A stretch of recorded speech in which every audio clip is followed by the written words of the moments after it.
Om Shanti. A very good morning to all of you. This morning we will understand how to connect with the Supreme. Day before yesterday you were introduced to the soul and then the Supreme Soul. So what is Raj Yoga? Yoga means a connection, a link, a joint, a meeting. And Raj Yoga, which is the highest of high meetings, and that is the meeting with the highest on high Father, the Supreme Being. And it's a soul which connects with the Supreme Soul. And what will be the benefit through that first? Let us understand. The benefit will be that the soul will become the king of its senses. Today it is a slave of its senses. The mind is dragged by the senses. Wherever the senses are attracted, there the mind goes. But in Raj Yoga, as we have the awareness that I am a soul and I am the master of my senses, I am able to control my senses. They will not pull the mind, because the mind becomes the master. And then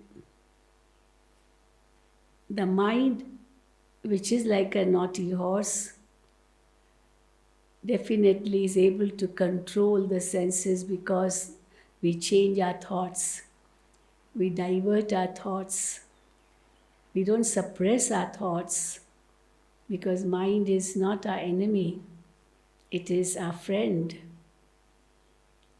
And God has said, keep your mind in me. And therefore the mind is not an enemy. So we don't suppress it, but we divert it. Just like, in the world also there are traffic controls, traffic rules.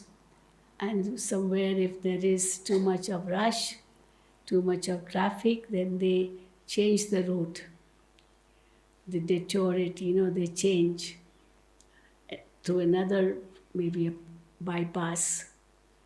So here we have to not suppress our thoughts, not stop there, not try to make the mind blank, but we have to create positive thoughts in the mind all the time of the self, of the Supreme.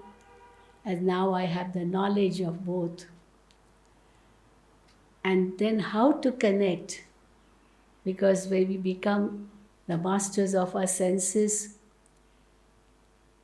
the intellect is above the mind. The intellect guides the mind where to go, towards the Supreme.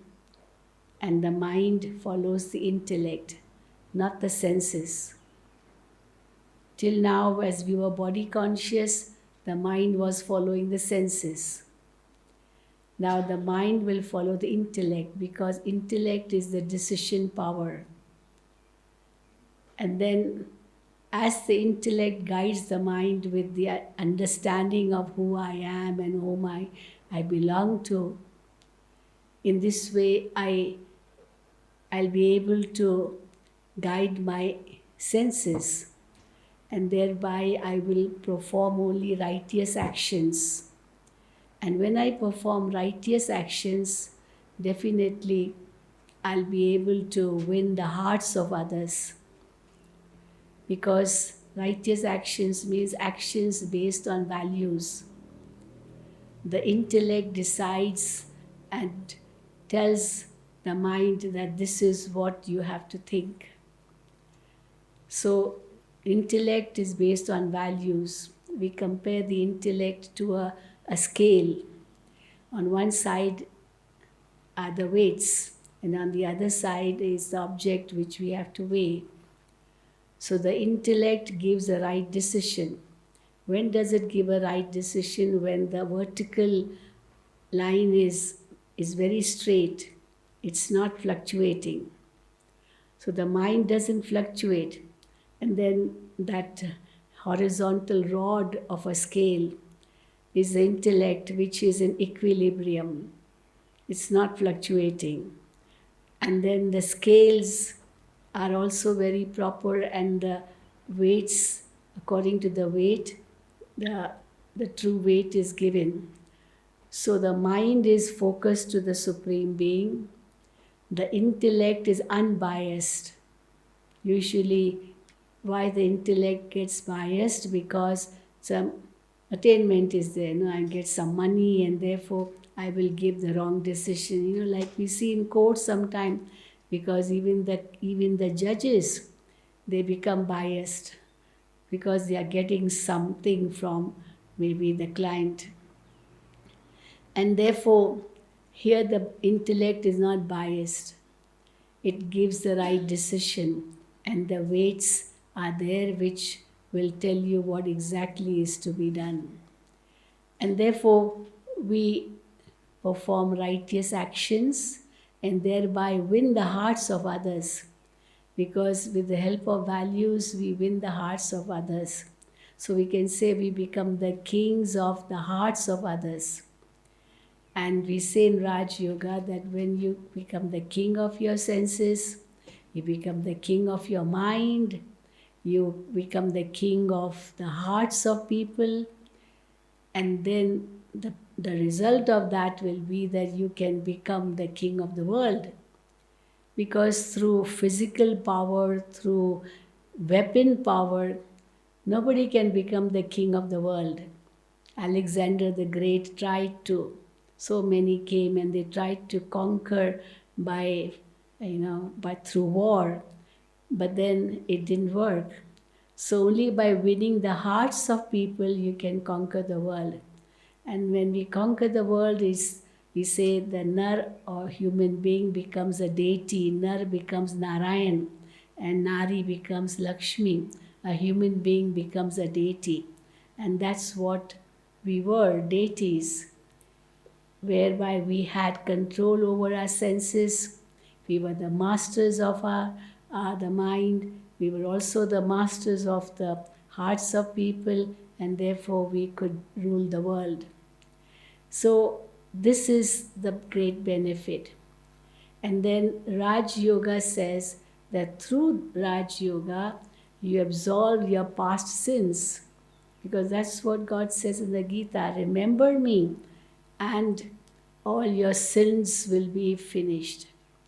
मुझे याद करो तो तुम्हारे सब पापों का नाश होगा.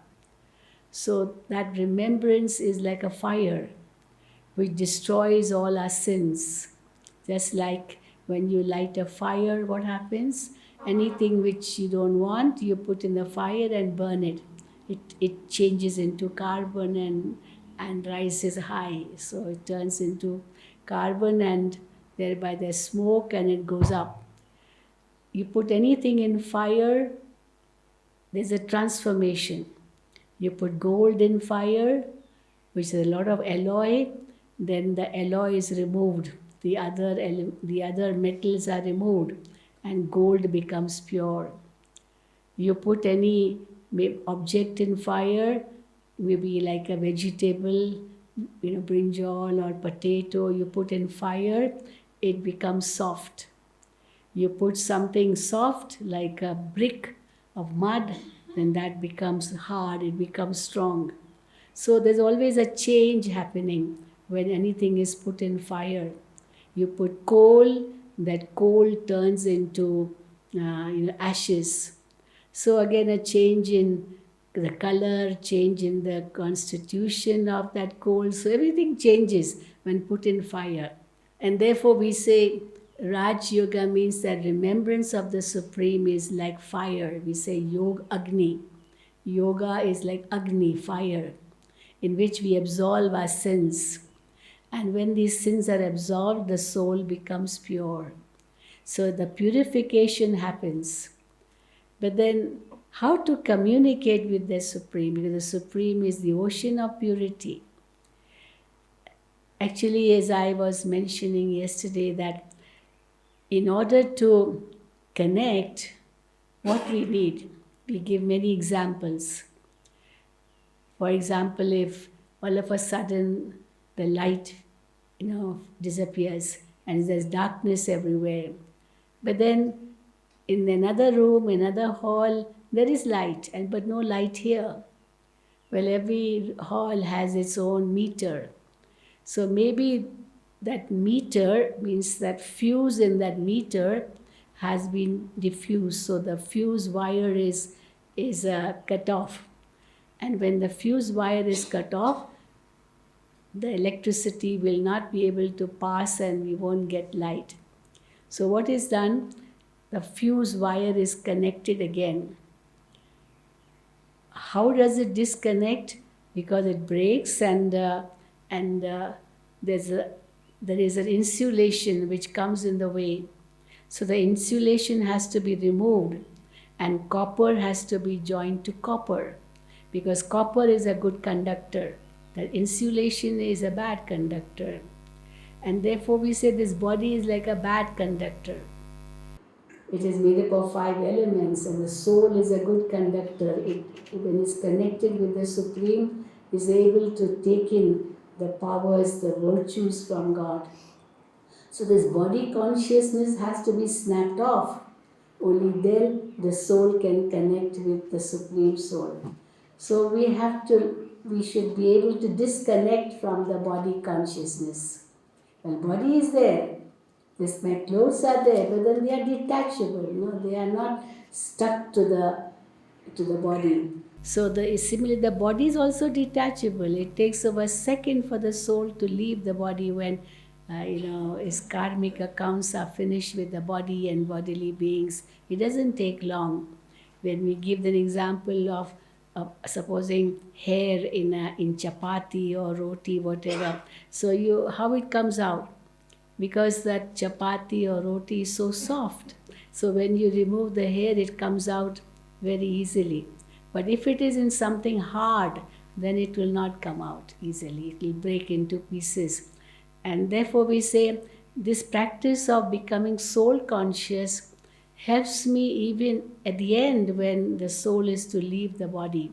It takes only a second to detach. If you have very tight clothes on, it's so difficult to remove those clothes. But if they are loose clothes, then it's so easy to remove them. So in meditation, we loosen our body consciousness, loosen this feeling that I am so and so, I am Mr. This, I am Mrs. This, I. Because whole day from morning till night, we are saying I, which is the word which is very commonly used in our language or in our speeches. It is I do this, I do that, I. And now God is saying, change this consciousness of I, the body, into I, the soul. And when I say I, the soul, then I realize, oh, I, the soul, am a peaceful soul. That's my nature. I, the soul, am a happy soul. That's my nature. So I don't do anything for happiness, but I'm already happy. And with that happy nature, I am performing actions. So every action will give me success. Usually, if we are not happy within and we are doing it, with not that, with reluctancy, then we will never get success. So success is possible only when we do everything happily. We do it with interest. So when there's interest, there's happiness. And because of happiness, every action results in a success. And therefore we say we do every action happily because I'm a soul and that's my nature. I'm happy. That's my true self. So when I understand in this way, definitely I get success. And therefore I am a soul. And then when I say I'm a soul, I'm the child of God. When I say I'm so and so, and then when I say I'm the son of so and so, I'm the father of so and so, mother of so and so, I'm a doctor, I'm a businessman, all these things will come. But these things are temporary. They are only for this birth. They are not eternally like that. I was never a doctor when I took birth, or in my past birth I may not have been, I don't know. But then in this birth I am, but then that's not my permanent occupation. The permanent occupation of the soul is it comes as an actor on this world drama stage and plays his role. And a good actor will play a good role, and he will play so well that everyone will say once more. Why we say once more? Because he has played it so well. So that's what we should be. Because when we leave this world, everyone should say that, oh, he was such a good person. Now there's a void created, you know, and that void cannot be filled by anyone else because he had those specialities. It's not that when I die, people should say, good is dead, good riddance to bad rubbish. Good riddance to bad rubbish, good is dead, he's no more. But it should be that this person we'll never find again because nobody can replace him. So that's what our aim should be in this world. We have not come here to just make money or to just get name, fame, prestige. After death, maybe for some days we'll be remembered, but not later on. It's like that. And therefore we say we are only actors on this world stage. We brought nothing when we came, and we will take nothing of this stage with us. And therefore, gradually, this word my also ends. And what is really mine are my virtues, which I will carry with me. What is mine? Mine are my good actions, which I will carry with me. Nothing else. And that's what I have to pay attention to. And therefore, when I say I'm a soul, and my part in this world is to do righteous actions and thereby glorify the Supreme. Because I say God sent me into this world. Bhagwan ne bheja. So if God sent me, He sent me with a purpose, no? That we have to glorify that Father. Supposing you're working in a company and your boss sends you abroad for for that company, you have to help in some way, and you have a task to perform. But if you go there and just enjoy yourself and waste all the money and don't do the work which the boss has given to you, then you will never be sent again. So it's that you will not have a good name in the company, but you went there, you did your job well, and the boss is happy. So why did God send us into this world? Many people question. The answer is, we have come into this world to play our best role possible, to serve, to give. To give, that's what we are aiming for. Whatever I have, my peace, my love, my happiness, I have to share with others. That's why I have come. And that's why I say I have to play my best role possible. And thirdly, that one who has sent me, my actions should be such through which I should be able to glorify that Supreme Being, the one who has sent me. Is it not? And that's why we say that's our aim. And now the time has come to go back. The Father is saying, now remember me and go back to your original nature, which you were when you were in the soul world, so pure, so clean, but you have become dirty now. You have to clean yourself. And then you'll be able to glorify the Father. So how to connect? Remove this body consciousness. Because the Supreme Being does not have any physical body. So I also have to become like Him first by making myself aware that I am a soul. And then what type of soul am I? I'm not an impure soul. I'm not a bad soul. I'm not a vicious soul, but I'm a pure soul, a peaceful soul. So that awareness has to be brought within. This is diverting your mind for diverting your mind to the Supreme, because that Supreme is so elevated. If I want to connect, I have to be like Him. But in what we have been doing up to now, God, you are so great. You are so pure. You are this, you are that. We keep praising. And for the self, we say, I'm impure, I'm vicious, I'm bad, I'm a sinner, I'm this, I'm that. So there is no connection, because that Supreme is the highest and highest. I'm the lowest of lowest, lowest. That's what I tell to myself. And in front of God too, I tell this. And therefore, what happens? There's no connection. And the second example I gave was that when you want to connect to some radio station, you must know the frequency, the wavelength, the meter band of that radio station. And then accordingly, you put your needle on your radio, and your radio will be able to catch the vibrations, the sound, because it's on the same frequency level. And therefore, we have to come on the same frequency level with God. Only then we can connect. And how to come on the same frequency level? There are 3 similarities between the soul and the Supreme Soul. First similarity is same form.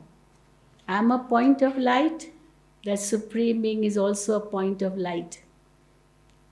And it's not that the size is very big and my size is small. No. Physically, my child will be smaller than me in height. I'm big, but my child will be smaller. But then spiritually, all souls are alike, because soul size does not change. Physical body size changes. But I'm a soul, a point of light, and the Supreme Being is also a point of light. This is one similarity. The second similarity is that we are from the same home. Whatever is the home of that my Supreme Father, the soul world, I am also the resident of that world. So that same home, residence is the same, address is the same. So I should be able to go to my home instantly, because I know from where I have come into this world. So same home, same similar form. And thirdly, whatever are the qualities of the Supreme Being are my qualities too. It's not that God is very pure and I'm impure. And that's why it is said that soul is like a part of the Supreme, Ansh. That's the word used. But I'm not part in a physical way. But whatever are the qualities of God are my qualities too. But then I lose my qualities because I become body conscious. And God never becomes body conscious, because He does not come in the cycle of birth and death. So how then will I go back to my original nature? When I connect with the Supreme, my soul gets charged. Now, for that, we say there are 4 stages, which you can see on the screen. The first stage is what is called as initiation. You're initiating your mind with pure thoughts. Who am I? And you get the answer from within, because now you have the knowledge that I'm a soul. Then what type of soul am I? I'm a pure soul, because I have to connect with the purest Father.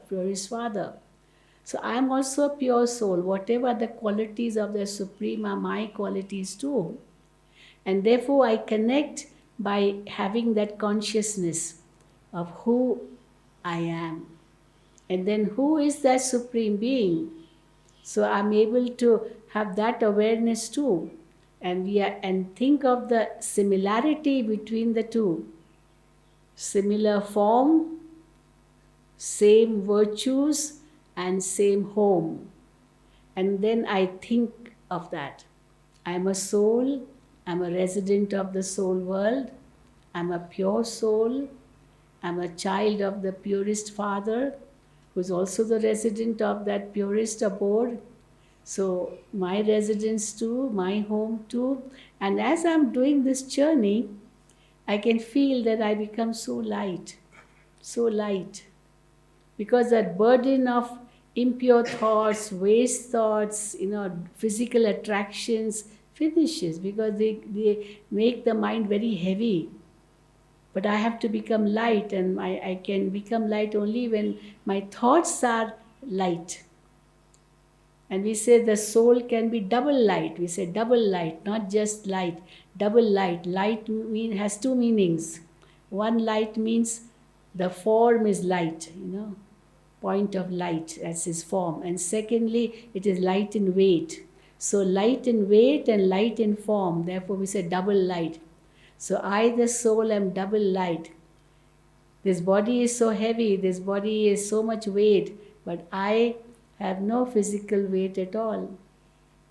I don't have a physical form, only a point of light, a point of divine energy.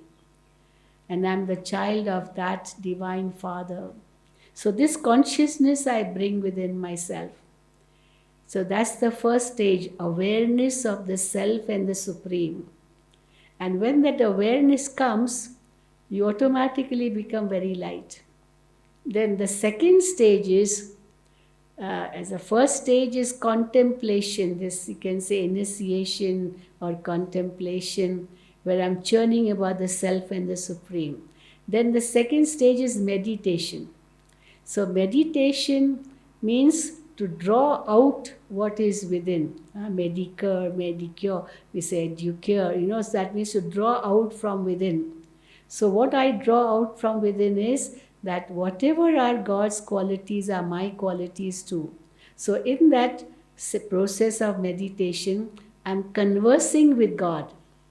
I'm conversing with God. Usually on the path of devotion too, we do converse with God. We say, God, you are the ocean of peace, but give me some peace. God, you are the highest on high. Make me like you. We show our wishes to God. God, give me this. God, give me that. God, give me strength. We sing bhajans, kirtans on that also. Songs, itni shakti tu dena data, man ka vishwas kamzor hona. So we pray to God for strength. We pray to God for peace. We pray to God for happiness. But the difference between prayer and meditation is that in prayers we are asking. But in meditation, we are actually having that feeling that I have a right. Because you can't ask for virtues. You can ask for objects. You can ask for any physical thing. A child will tell his mother, Mommy, I want ice cream. Mommy, I want this. Mommy, I want this. And the mother will, give to him, that child. But if the child says, Mommy, I want peace. So what exactly is peace? How will the mother give that child peace? Peace is not absence of sound. Usually some people may say, I want peace, means I don't want any sound. But peace is not absence of sound. Even if there's sound, there can be peace. And even if there's no sound, there can be peacelessness. No sound and yet there can be peacelessness. And if there is sound and yet there can be peace. You go to a temple and then the bhajans going on and drums being beaten and bells be ringing. So much is happening, aarti, whatever. But then your mind is so much at peace at that time, in spite of the sound all around. And you go to a cremation ground where there's no one. You may think it's peace, but then you feel so peaceless. You don't want to be there because the vibrations are very heavy. But at temple, the vibrations are very light, so it makes a big difference. So it's not just absence of sound which is peace. It is not just presence of all your, your wishes, whatever you have, your wishes are, you get that you are at peace. No, you can still be peaceless because wishes never end. Your wishes are like your shadow. The more you go towards your shadow will become longer and longer. And you are going away from the light.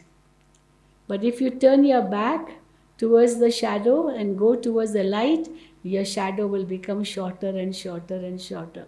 And as you reach the light, the shadow will disappear because you achieved the light. So when we achieve that light and all the limited desires of this world, they end. Because internally I'm so full, so strong that the mind is not pulled towards any physical things at all. So in meditation, we don't ask for anything. On the contrary, we thank God for all that we already have, because who has given it? We say God has given. His body is yours, his mind is yours, his wealth is yours, everything is yours, God. You have given it. So if God has given it to you, he has made you a trustee of them. He doesn't want you to say this is mine because it belongs to God. We say that too. In Arti, what when we do what we say, Ye tan man dhan sab hai tera, tera tujhko arpan, kya lage mera. This body is yours, this mind is yours, this wealth is yours, everything is yours, nothing belongs to me.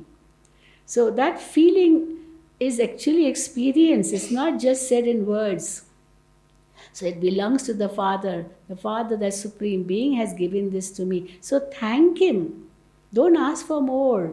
God has given so much. There are many thousands and millions of people who don't even have that much as we have. So don't ask for anything more. Instead, thank God. Feel the gratitude. And then secondly, for virtues also we can't ask God. God, give me peace. How will God give you peace? He can't put something on your hand and say, okay, child, this is peace, take it. That's why we say values can never be taught, but values are caught. Values are caught. You can get that value through inspiration. For example, I'm in my peaceful state, and you watch me and you say, oh, how peaceful she is. I also have to become so peaceful like her. And you feel the vibrations, and that inspires you and you become that. I can't give you any value or virtue. I cannot even teach you because you already have that value, but you have to just become aware of it. So I won't tell Shiv Baba, give me peace. I won't say that. That's in prayers. But in meditation we say, Shiv Baba, the Supreme Father, you are the ocean of peace, and I am your worthy child and embodiment of peace. I am that. So it's an awareness. So whatever are the Father's qualities are my qualities too. So awareness comes when I'm connected with the Supreme Being. You are the ocean of happiness. I am an embodiment of happiness. And when I say this to myself, I absorb myself in that ocean of happiness. And that becomes the third stage. The third stage is called concentration. And then that concentration gradually leads to the fourth stage, which is called experience. Till now we did not have that experience because there was no concentration. And we did not have concentration because there was no because there was no meditation. And why there was no meditation? Because there was no contemplation. There was no churning. And now we churn, we become aware, and then we start conversing with God. We don't ask for anything but show our inner satisfaction, and we realize how great my Supreme Father is, and I am the child of that Supreme Father who actually has given me so much. And then whatever are His qualities are my qualities too. I'm aware of it. So Shiv Baba, you are the ocean of peace, and I am your worthy child, an embodiment of peace. And the moment I say this, I absorb myself into that ocean of peace, like a drop merging in the ocean. So, we say the soul goes and merges in God. Actually, it's not in a physical way that a drop will merge in the ocean and then lose its identity. But then, because the soul's identity can never be lost. Every soul is eternal, immortal, imperishable. But when I say I am a peaceful soul, the child of the ocean of peace, and I absorb myself into that ocean, and I lose my own identity. I forget that I am something, but I'm absorbed in that ocean, a drop in the ocean. So that drop loses its identities, but it's not physical. It's not that I'm loose, but then spiritually, mentally, I say that that supreme being is everything. So when I'm absorbed in that ocean, that is called concentration, then I have that experience. So how do you describe concentration? Concentration means focusing only on one thing. And we give a very good example of the sun rays. The sun rays fall on earth. Well, the sun rays won't give rise to fire. But if these sun rays are focused through a convex lens, then all those rays go through a convex lens, and then they are focused at a focal point. You put a paper at the focal point, what will happen? Those concentrated rays, they form a reflection on that paper of the sun.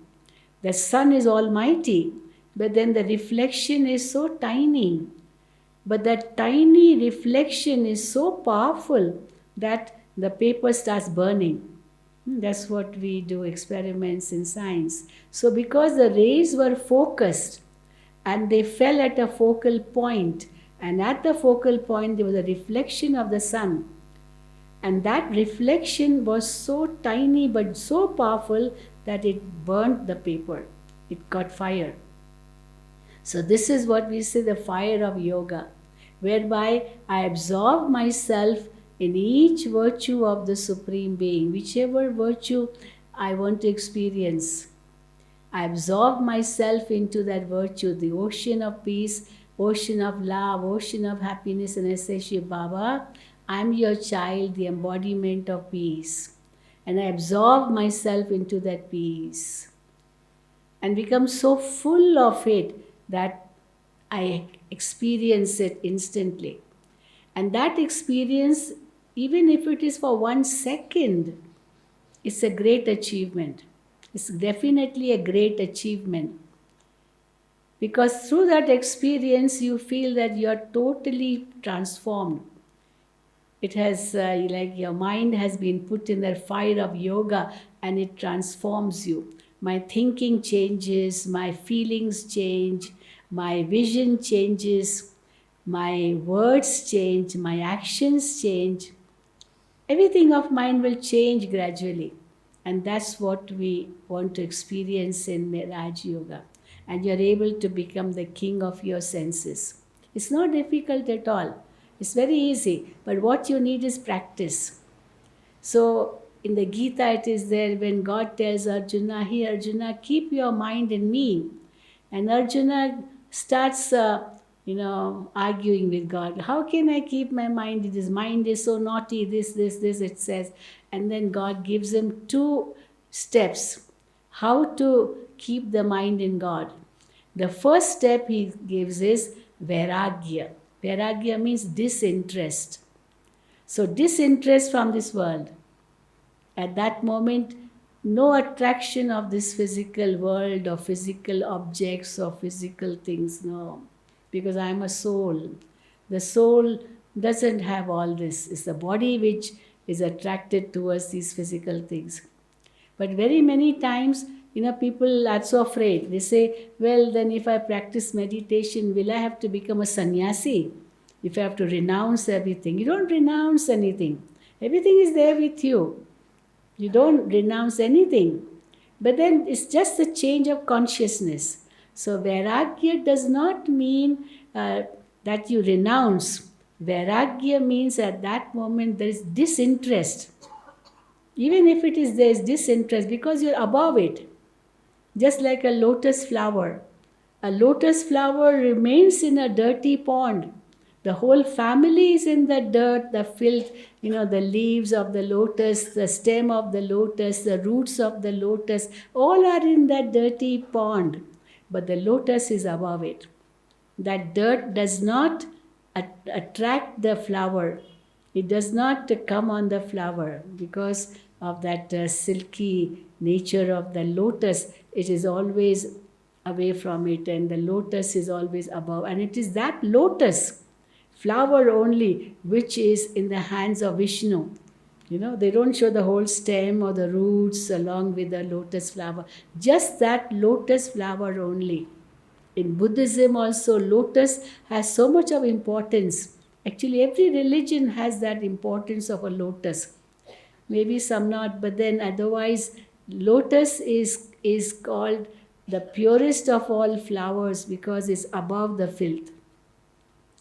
Each deity's organs are compared to a lotus. Lotus feet, lotus eyes, lotus hands. No? We say lotus because lotus is above the pulls of matter. And that's what we have to experience. Don't have to renounce, but live like a lotus. In many who do this other pranayam and other things, they are told, okay, sit in a lotus posture. But all cannot sit in a lotus posture. Lotus posture is not possible if one has problem with knees and all. You have to have very strong knees if you really want to sit in a lotus posture. So we say, never mind, you can sit even on a sofa, on a chair, no problem. But live like a lotus. That is more important than wanting to sit like a lotus. Somebody may put his head down and legs above, and they have to call it Shirsasana, and balancing on the head. We say no need to balance on your head. It may actually harm you. It can lead to spondylitis if you try to do it, if you don't know the right method, how to balance on your head. So no need to balance on your head, but balance of mind, that is what is more important. Not balancing on the head, but balancing off the head. That is more important. So, two words God gave. One was, Arjuna, have disinterest, vairagya. So, when there's vairagya, you are above, like a lotus, free from any pulls of matter. And the second was abhyas. That's the second step. Abhyas, through practice. The more and more I practice becoming soul conscious, becoming aware of my Supreme Father, becoming aware of my true home, becoming aware of my qualities, my virtues, because they don't come from outside, they come from inside. It's an awakening. So because it's an awakening, I have to create those thoughts to experience them. That's why it is said, you are what you think. If you think you are peaceless, then no one can give you peace. And if you think you are a peaceful soul, child of the ocean of peace, resident of the abode of peace, as you think that, nobody can make you peaceless because you know who you are. And that's what we call as self-respect or self-esteem. What's the difference between self-esteem and ego? Ego is something to do with the body. My wealth, I this, that's ego. But all that ego which I have of this physical world is temporary. It cannot last for long. Today I have the wealth. Okay, I'm very rich. I may have the ego, I'm very wealthy. Tomorrow I can lose the wealth. It's not that it is always with me. And therefore we compare wealth to the dust on the hands. And that's why it is said, if wealth is lost, nothing is lost. Because it comes back, dust comes back. You wash your hands, again they become dirty. And then again you wash your hands, they become dirty again. So wealth is like that. It comes and goes. So don't worry about it if it comes and goes. It will come again. It's not a big thing. So if wealth is lost, nothing is lost. If health is lost, something is lost. Definitely, because the health doesn't come back so easily once you lose it. If health is lost, something is lost. But the third is, if character is lost, everything is lost. Because that character, if lost, means you have lost your values. And these values are of the soul. So your soul is stained. If wealth is lost, it's just the dust on your hands which is lost, not a big thing. If health is lost, okay, maybe you're operated and you get a scar on your body. It doesn't matter. It will go soon, after some years maybe. Or even if you die, but that scar will not be there in the next birth. The body will be different. and therefore it will finish. But if the scar is on your soul, then it will come with you, because the soul will carry it with it. And we add one more line to it. If character lost, everything lost, not just for one birth, but for birth after birth. Because it goes with the soul. And as it goes with the soul, it will come in the next birth also. A scar on the body will not come in the next birth, but the scar on the soul will come in the next birth also. And that's why we say we have to give importance more to character rather than wealth. Health, of course, we have to give importance to, but character is more important. And wealth is not important at all, but to today's world, people think, oh, wealth lost, everything lost. Health lost, something lost. And character lost, nothing lost. So what? I know how to take care of it. I know how to face the court. I know what to do what. But why do you have to face the court? Why do you lose your character? And that's what Raj Yoga tells us, that you are an embodiment of all values. Don't go against your values.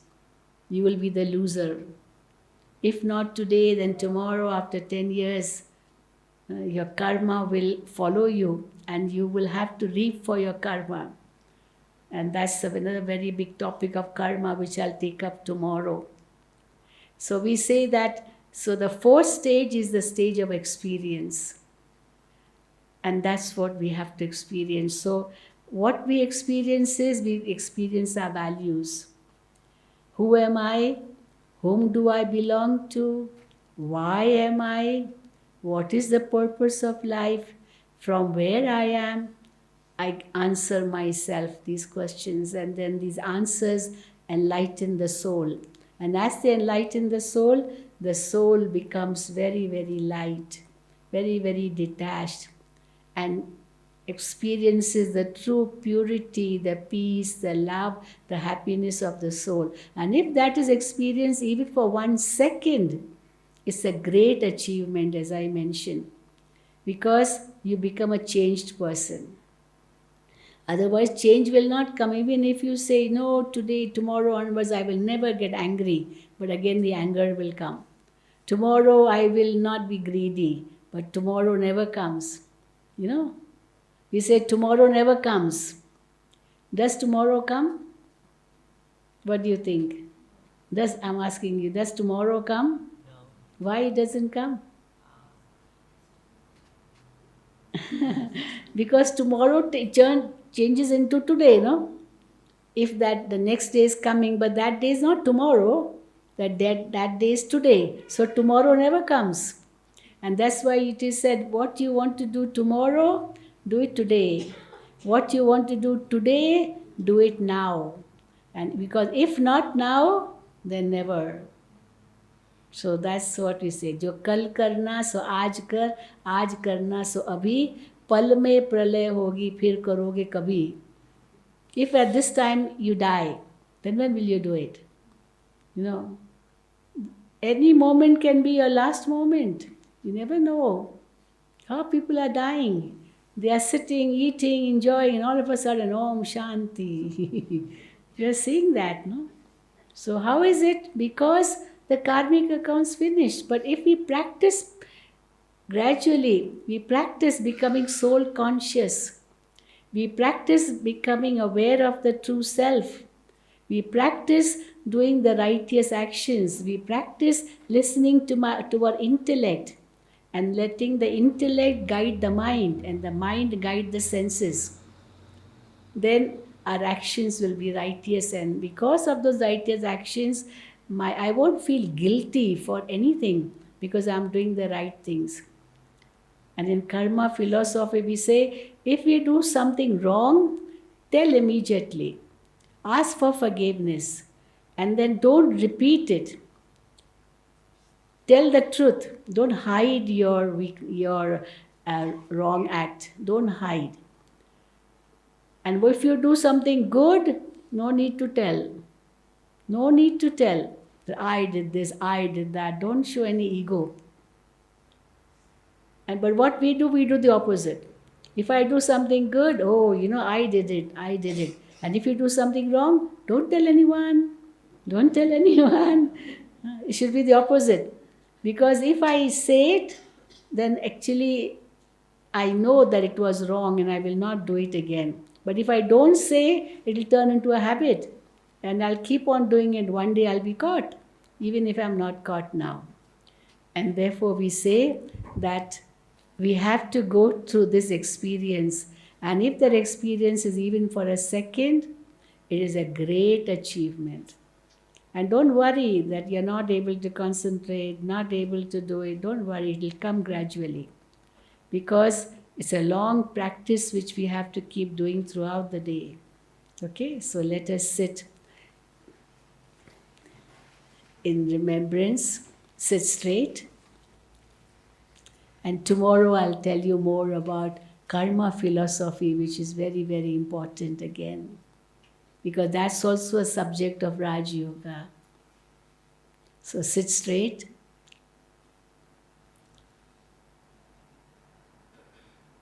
Go within.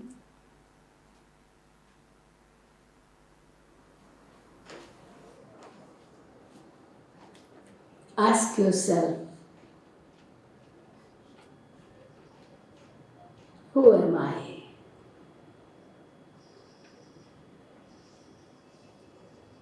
From where am I? This red light which has been put on reminds us of our eternal home, the soul world, which is a world of infinite golden red light.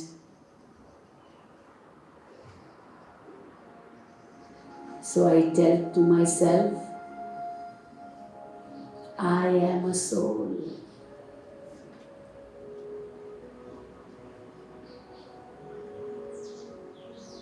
I am a point of divine light and might.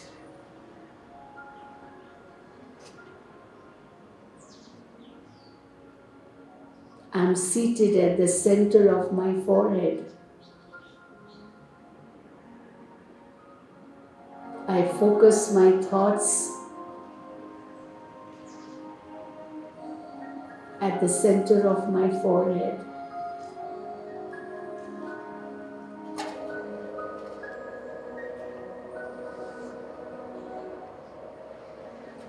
I am the master of my senses.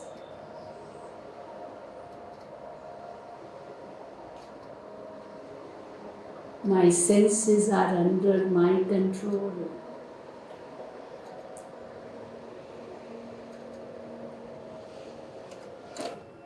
I am also the master of my mind.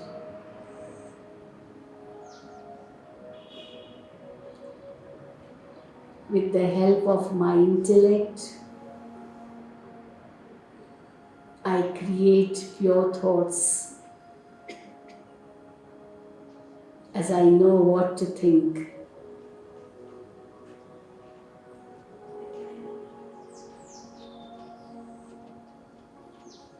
With my intellect and mind, I travel to that supreme abode, beyond this physical world.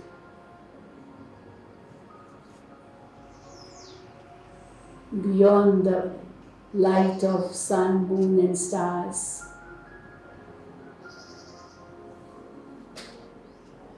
I fly to my eternal home,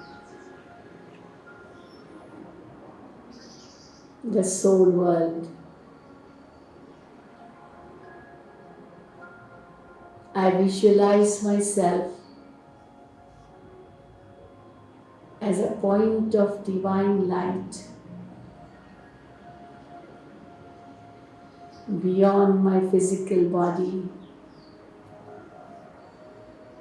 beyond the pulls of this physical world. in a world of light.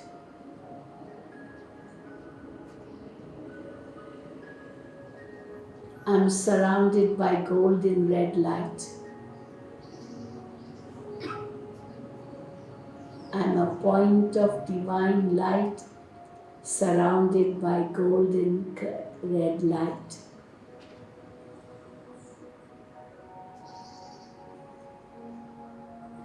Totally peaceful in a world of peace.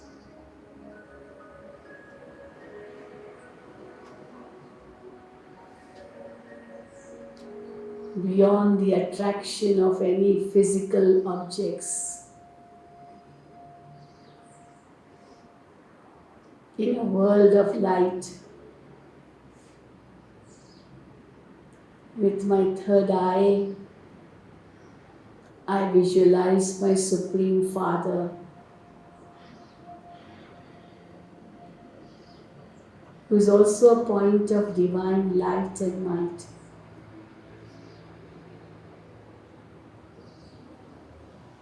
A point in form, but an ocean in virtues.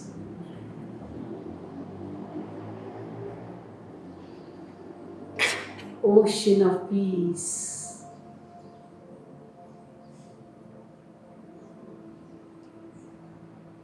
I am the child of that ocean of peace. I feel the rays of peace coming towards me. I am an embodiment of peace. I absorb these vibrations of peace, rays of peace.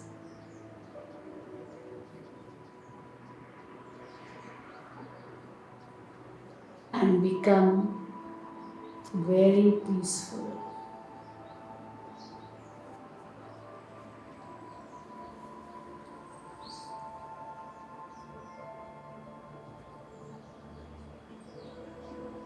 Shiv Baba, you are the ocean of peace, and I, your worthy child, am an embodiment of peace. Now go into the depth of that peace, which is a power within me, the soul, and absorb yourself into the ocean of peace.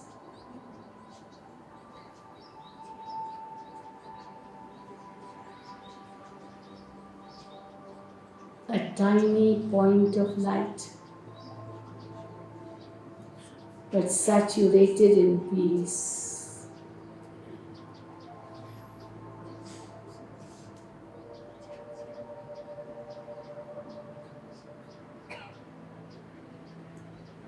How peaceful I am.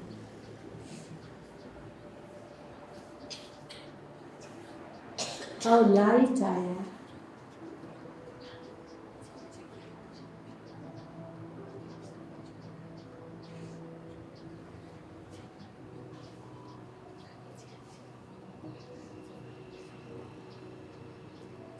How powerful I am, as I am the child of the Almighty Father.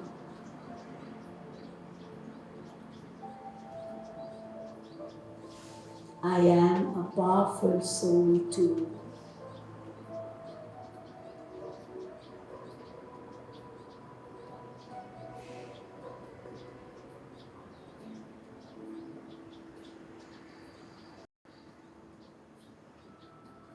I am now aware of my true self.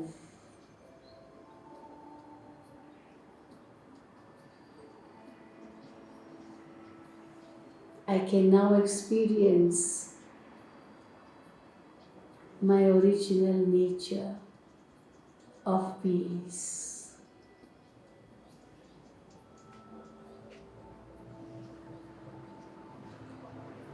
And as I practice this more and more, I will realize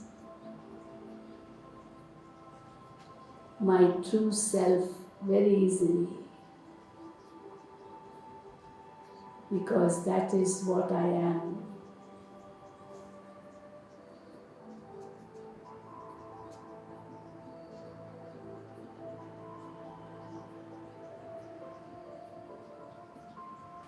I will experience God's love as I am the worthy child of my Supreme Father.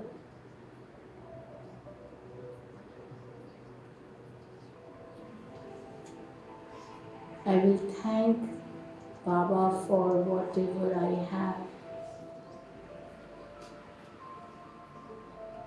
and I will promise to Baba that whatever I'll do, it will be to glorify the Father.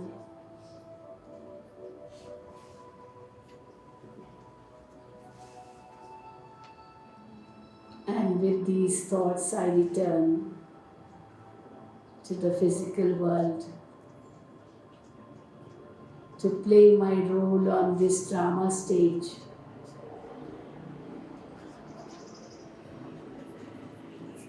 But after having changed myself, I can feel the transformation within me,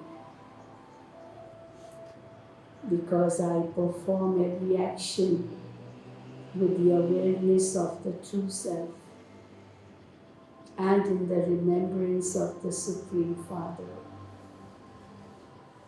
as I'm only an instrument in God's hands. So whatever actions I perform, they will glorify the Father. And that's my purpose of life.